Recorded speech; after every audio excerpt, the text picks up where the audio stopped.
Hey guys, we're going to do our notes on chapter 9 that we didn't get to do in class today. So I'm going to start with extrapolation. Extrapolation is when we plug in points into our model, so into our equation, that are located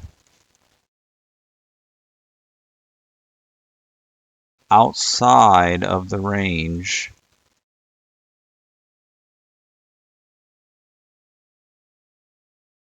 of where we have points.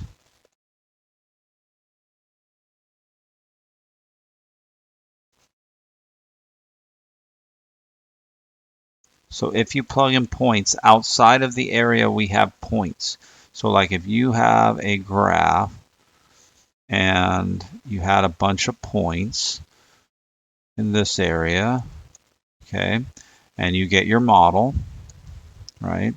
Line of best fit, around right there, right? And your model, right, your line goes on forever. So we could just, right, once we have our equation for that line, we could go as far as we want. Well, if you decide that you want to plug in a point way out here, that is extrapolation because your points were only located from here to here.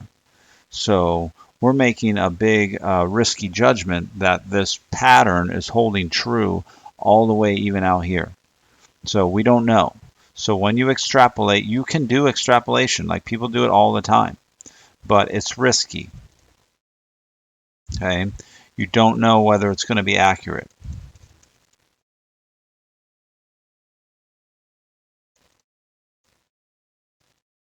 Because you don't have any points out there. So it's a risky bet. On the quiz that you guys took, we had the linear regression model for our for our points, and I wanted to make a prediction for our price of our postal rate in 2020. We didn't have any data in 2020. Our data only went to 1990. So I went ahead to our table, I plugged in 2020, and I got 57 cents. That's extrapolation. I tried to see what the price would be in 2020, and we had no data out there. So I extrapolated. It might have been accurate. It might have not been accurate. Well, lucky for us, we know in 2020 the price of postal rate is 55 cents. So pretty close. So that model really hasn't changed much from 1990 to 2020. So ours was pretty accurate, but not every model is like that. Okay. Right now, scientists try to predict how many COVID cases we're going to have by December. They're extrapolating. They're taking a model and they're trying to predict the future from what we've seen in the past. So we don't know if it's going to be accurate. It might be accurate. It might not. It's very risky. And that's why you hear so many different estimates of how big the COVID numbers will be in a month or two, because there's lots of variation and people have different models. So that's extrapolation.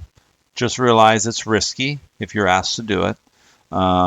Unusual points, some unusual points you are going to encounter on your graphs in chapter 9 are, first one is what we call a high residual point.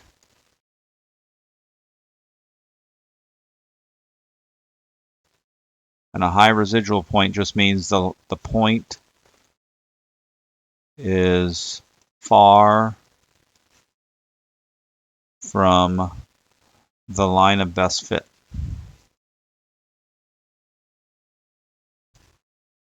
That's why it's called a high residual, because it is far away from the line of best fit. If you have a graph and you have your points and you have your line of best fit, okay, a high residual point would be a point that is really far from the line. High residual. Okay, compared to all the other points, right, that point is an anomaly.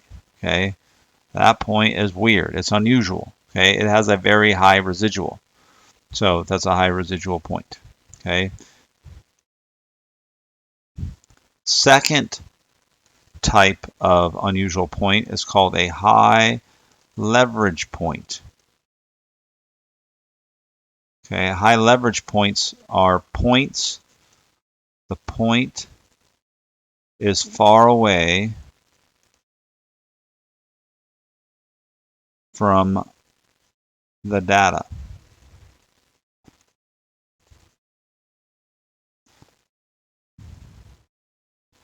Especially the point that is the mean of x and the mean of y. Because remember, the mean of x and the mean of y is a special point that is on the line of best fit. It is always on the line of best fit. The mean of x, mean of y is always on the line of best fit. So a high leverage point is a point that is far away from that. Oops, I accidentally did something. Oops-a-daisies. Okay. So a high leverage point is a point that's far away from that. So if we have a graph and we have a bunch of points, okay, a high leverage point would be a point that is far away from all of the other points. Okay, not far away from the line of best fit, far away from all the other points, because the average is probably right around here. Okay, if I were to put in like, oh, the average is probably like right here. So that line of best fit, we know goes through the average. So when we draw in that line of best fit, I know it's going to go through that average. And it's probably going to be really close to that point out there.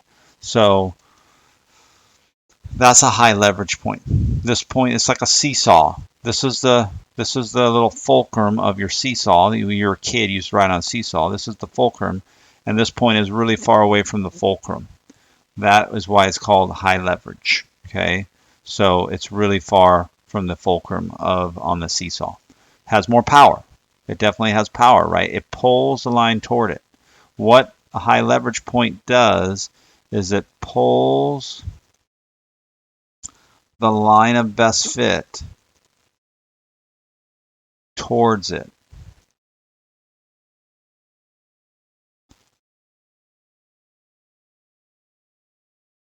So it's going to pull that line like a magnet. I always tell people it's sort of like a magnet, and the line is like a piece of metal. And that high leverage point is going to pull that line toward it. It probably won't go through the line. I mean, it doesn't usually, but it will be very close to the line.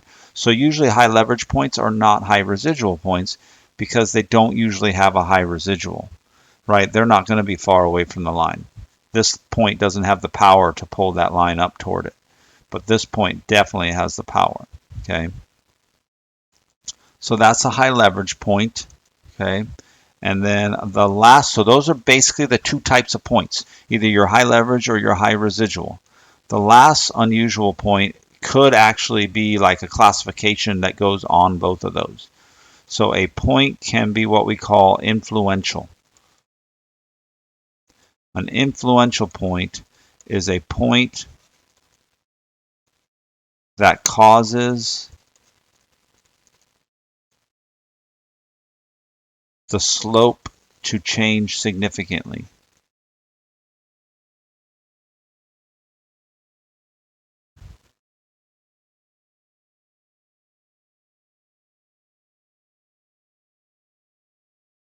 For the line of best fit.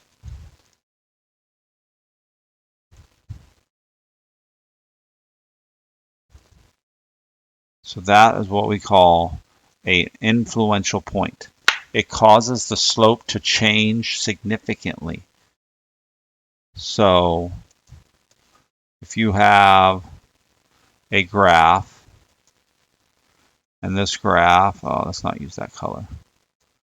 If you have a graph, and you have, oh, that's terrible.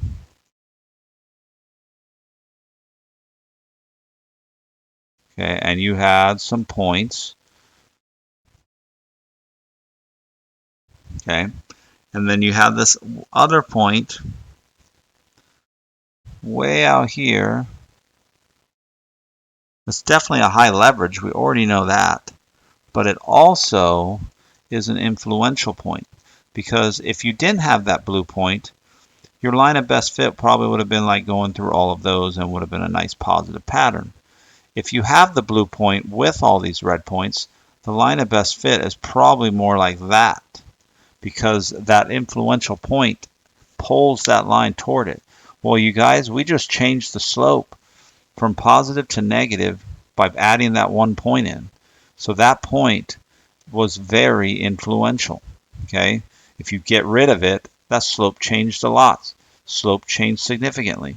Okay, it went from positive to negative. Someone asked in period 2, they said, do I have to change it? Does the slope have to change from positive to negative? It does not. It could be two positives, but they're not very close to the same number. So significant change just means that the slope changed a lot. It didn't change from like 0.1 to 0.2. That's not that much of a change. But 0.1 to a slope of 5 would be a very different change. So it doesn't have to be positive to negative. It just has to be that the slope changed significantly. So that would be an influential point. That would also be a high leverage point. So those are common. Okay. So there's your points. You're going to use that on homework. They're going to ask you some questions. This is like an example homework problem. This is where I break data into subsets. Sometimes when your data is all together, you don't see much of a relationship. But if you separate it into subsets of data, like the red ones here were all the drama movies, and the black dots here were all the other type of movies, sometimes you see things. That's all subsets are worried about. This one was fairly straightforward. Part A says, what are the units for the slopes? The Y is millions of dollars. The X is runtime. So the slope is going to be millions of dollars for the change in Y per minutes. So basically our slope is going to tell us how much it costs per minute to make a movie. That's what our slope is going to tell us. Part B. In what way are dramas and other movies similar with respect to the relationship? Well, what's similar about these two lines? The slopes. So that means that the costs per minute are very similar. They are almost parallel lines. So the slopes are similar. So cost per minute is about the same for making movies. It doesn't matter if you're making a drama or another type of movie. The cost per minute are about the same of those subsets. Part C. In what way are dramas different from the other genres? Well, the dramas had a lower y-intercept. So somehow I don't know why, but they start out at a lower cost than the other movies. So dramas have a lower y-intercept. And it looks like, let me try and figure it out from the graph. I don't know, it looks like it might be about 20 million. So it's almost like for the same length of film in others would cost 20 million more than dramas would for the same length of time. I don't know why. Why is there an extra 20 million for other films versus drama films? Maybe other films have more special effects and so they have to pay for all the computer stuff. Maybe dramas don't have as many special effects. That might be the 20 million. I don't know. I'm not a movie maker. Okay, but there's some kind of, that's the difference. That's a big difference. What's the space between those two? So that's subsets. You're going to have some problems where they give you want to do analysis of the different types, not just all the data together. Another one we like to focus on is the type of point you notice. So you notice like this type of point, what kind is it? That would be a high residual point because it's really far from where your line of best fit would be. I imagine your line of best fit would be right around here, right? So I imagine that's a really high residual point. That point is not very influential because if we take it away, I don't think this line changes very much. It might have gotten pulled up a little bit by that point, but it didn't really move that much. So not influential. So high residual, not influential. Usually you guys, high residual points are not very influential. This point, that is definitely a high leverage point because it's really far from all the other points. It also is a very high, an influential point because with it there, I think my line is about that. If I get rid of that point, I think the line would have been about like that. So I think that point is also influential. It definitely affects the slope of the line of best fit. And then this purple point, definitely high leverage. It's really far from all the points. It's really far from the mean. Leverage, if I spell this right. And as terms of influential, well, when you draw in the line with it, the line of best fit for all of those, probably like that. The line of best fit for just the blue ones, probably like that. Did it change much? The slope of those did not change very much. So I would say this one is not influential. Okay, even though it has high leverage, it actually did not change the pattern very much. And it's because even though it was high leverage, it was still in the same pattern. It wasn't in a different pattern. So there is that one. And then remember, correlation is not causation. Something to remember. They wanted to show you had two graphs here. One was for countries that they expressed the number of doctors they had per person in that country versus how long you live in that country. And you think, wow, look at, there's a nice positive pattern. So the more doctors we have, the longer we live in a country. Well, someone said, well, watch this. I'm going to go find the data for how many TVs you have in a country per person, and I'm going to plot it against the life expectancy. And look, it's also a positive pattern. It looks actually stronger than the doctors, and it's positive. So that means we should have more TVs in a country, and that would make us live longer? No, right? No, that doesn't make sense. More TVs is going to make you live longer? No. So there is a lurking variable. A lurking variable means there's a variable out here that is affecting both the x and the y variable. So there's actually a lurking variable out here. What could be affecting both of these?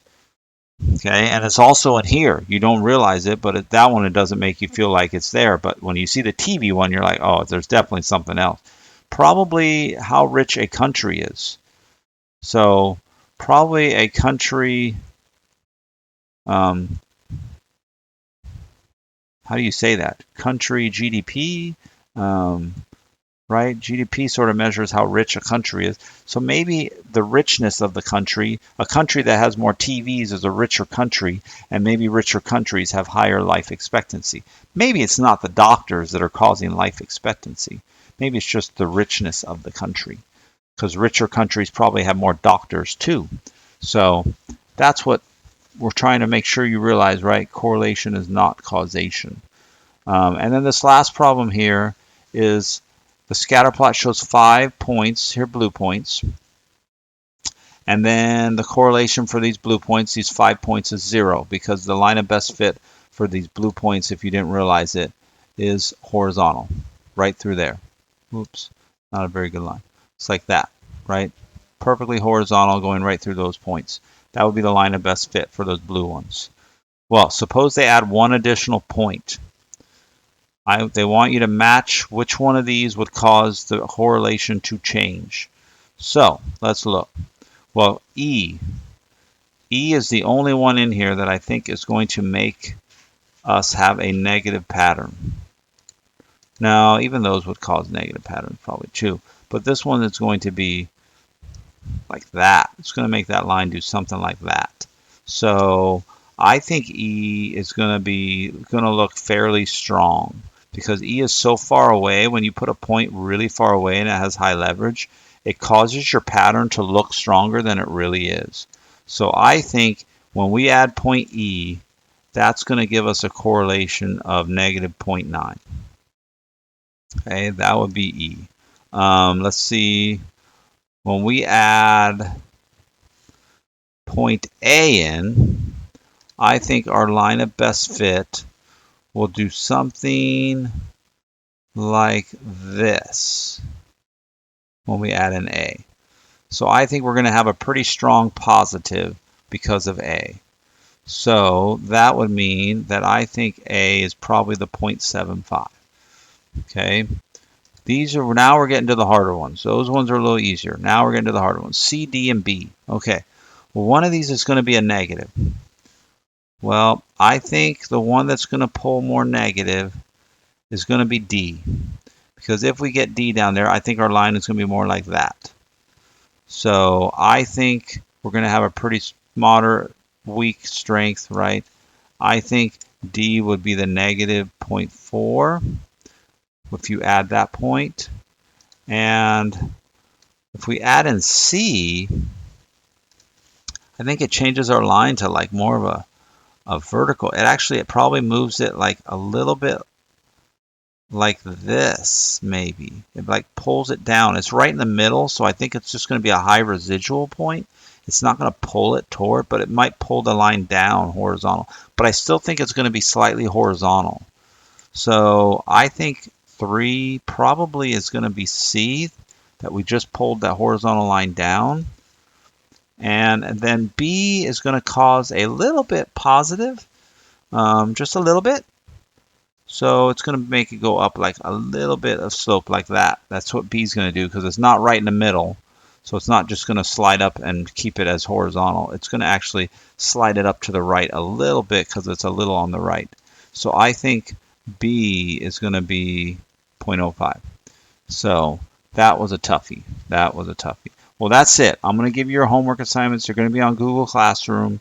You're just going to take the same stuff you've already been doing. They're going to add some points in, ask you about those points. Use your vocab, and it will be due on Monday, you guys. So good luck. Thank you.